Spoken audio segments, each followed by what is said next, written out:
All right, this is for Aries, the first Decan. The dates for that is March 21st to the 30th. Now, this is just a reminder that these readings are for the collective, so there will be a few different meanings for each card sometimes. Just take what resonates and leave the rest. Also, another reminder that these are not gender specific. That if there's like a King of Wands, then it does not mean that it's a male. It just is about the characteristics of that card itself. Also, if nothing resonates for you with this reading, then it just was not meant for you. Just check back next month and see if you have a message there. If you don't have one, you just did not need one this month. You're on the right path.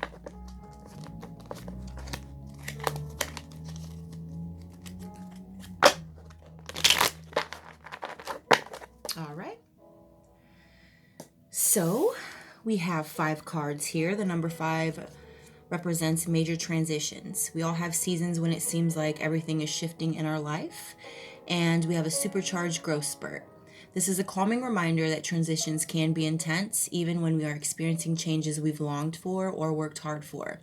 This is a reminder that your guides are basically reconstructing and reconfiguring your soul's path. You will transform and evolve from this experience.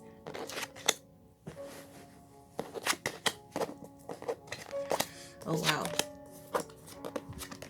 This is beautiful.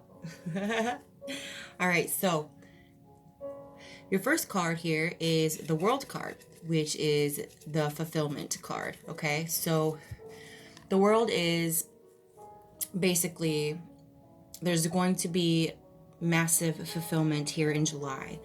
You're going to have inner and outer peace. You're going to have achievement of goals. You're going to have closure. You're going to have rebirth. And for some of you, this could represent traveling here in the month of July. Now let's keep going here and we'll come back to everything. The Judgment card here is your next card, which represents awakening, a period of reflection and honest assessments, harvesting the fruit of your efforts, changing paths to a higher calling, which is funny, major transitions, right? You have a lot of changes coming and they're all for the better. And it's funny because I said, your guides are reconstructing and reconfiguring your path. And on the card of Judgment, it's very apparent that that's an angel, pretty much playing the trumpet. Time to rise. Time to rise. Time for your higher calling coming here. Yeah, for a lot of you, like I said, you might be traveling.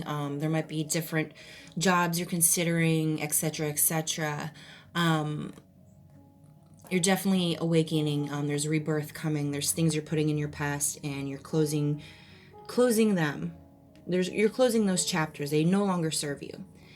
Now, your next card is the Ten of Pentacles, which means you're leaving a legacy.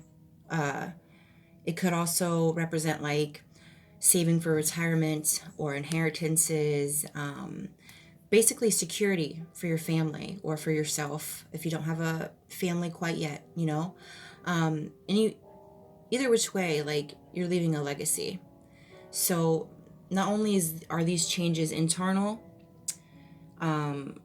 they are external and internal, okay? So you are completely transforming. You're coming out of the cocoon. It's very beautiful. You also have the Death card, which is in reverse. For some of you, you might be resisting these changes. You're trying to fight fate and you're trying to control it. Perhaps your energy has been very stagnant. Your life has been very repetitive, and some of you might have thought that was a stable life. And, it might have been peaceful, but you can't grow or rebirth from stagnancy. You can only do that with changes. So don't get nervous and don't fear these changes.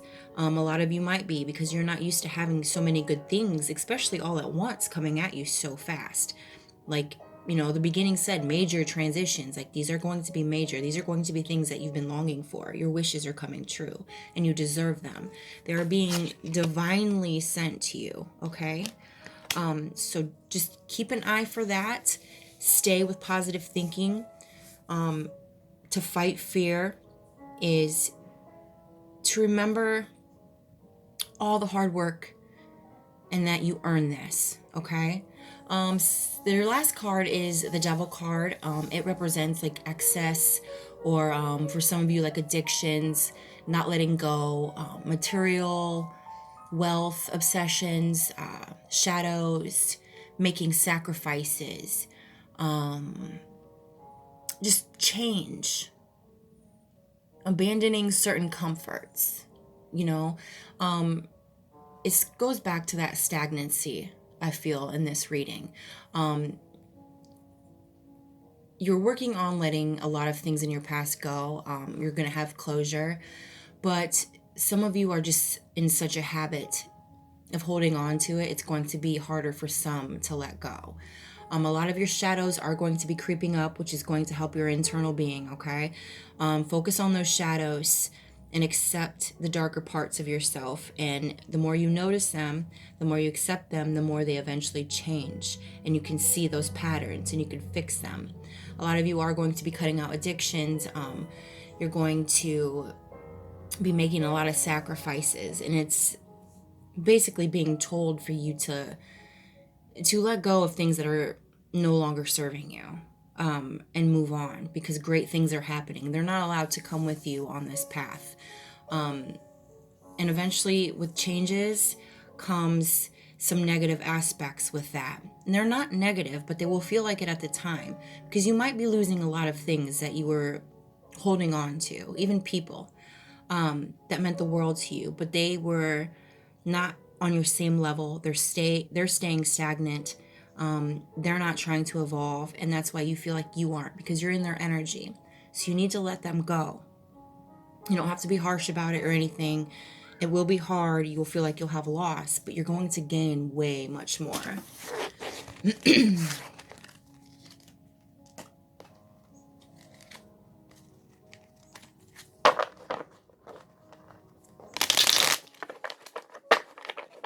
Well, that was fast. A cure for longing. Love is happiness, a spark inside. Live deliberately and choose boldly. Then you have arrived. Remember, there are going to be certain paths that you're going to have to choose from. We only have certain divine guidance for so long, but we have to choose our own destiny.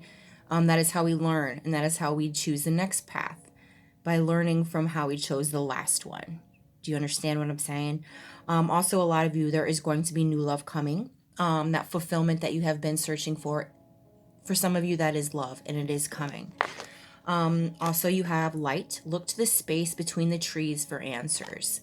A lot of you go ahead and go outside to like the woods or something. Look up to the sky, make some prayers. There's going to be some type of inner truth that is going to awaken. Also, for a lot of you,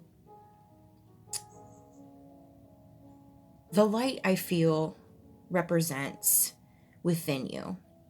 This stagnancy or whatever, this not letting go. Remember who you are, man. Remember who the fuck you are. You have inner fire within you. And in order to make it keep burning, you yourself is the only one that can throw the logs onto that fire. You might have to cut them, split them, do extra work, sweat a little bit, put some blood and sweat and tears into it. But that fire is going to be bright only because of you, okay? Just remember that. You don't necessarily need pentacles. You don't necessarily need others to fulfill your emotions, to help guide you on your path, because there's already divine things doing that for you. So you might have to let go of that thinking process. It's time to be independent. Have your own true fulfillment. Remember who you are. Light that inner fire.